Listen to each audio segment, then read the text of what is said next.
Bottom line up front, there's a waterway that connects the Red Sea with the Gulf of Aden called the Bab el-Mandeb Strait.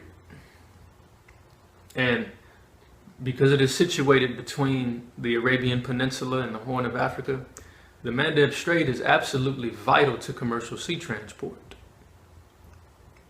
which is why regional and global powers seek to control it.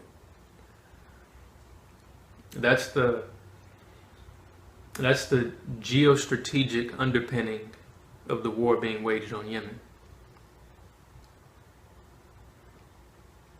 And of course, like all modern conflicts in Southwest Asia, the US has its fingerprints all over this mess.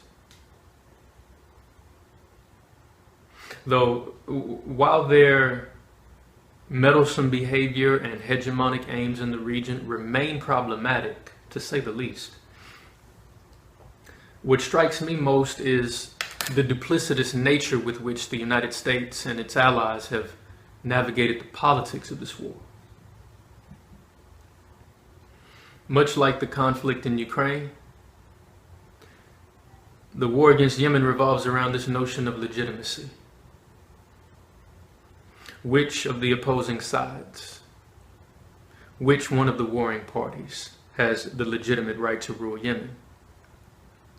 And like in Ukraine, as well as in Syria, the US intrudes, speaking of democracy while promoting regime change.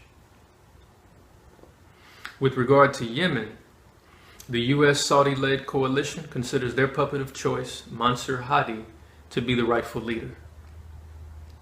Even though Hadi was chosen as president for only a 2-year transitional period, in an election in which he was the only candidate, by the way, and a transitional period which has since come to an end. The former president has also since fled the country to join his benefactors in Riyadh. Meanwhile, the people of Yemen seem to have decided on a different course. Various Yemeni resistance groups, led by Ansar Allah, have violently opposed the continued Saudi meddling in Yemeni affairs. Much respect.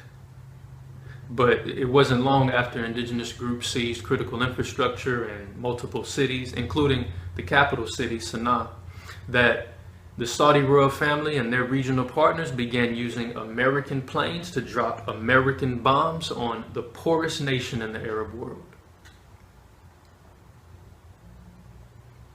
The Gulf monarchies claimed that their illegal intervention was at the request of the former president, which brings us right back to legitimacy.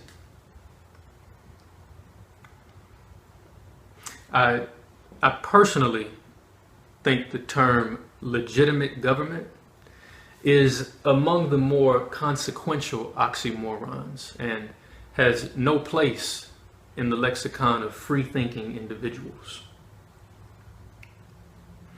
Government is external authority and is, by definition, illegitimate.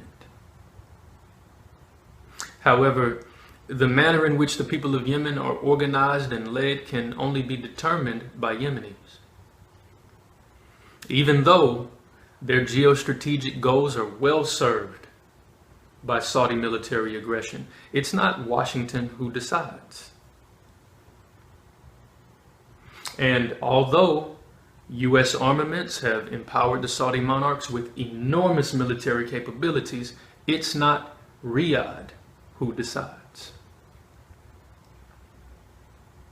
Yemen's future is ultimately determined by those fighting for its territorial sovereignty, by those struggling for its political independence, by those who eat, sleep, love, laugh, pray, live, and die in Yemen. As for the other parties involved there, well, they can be summed up in one word: illegitimate.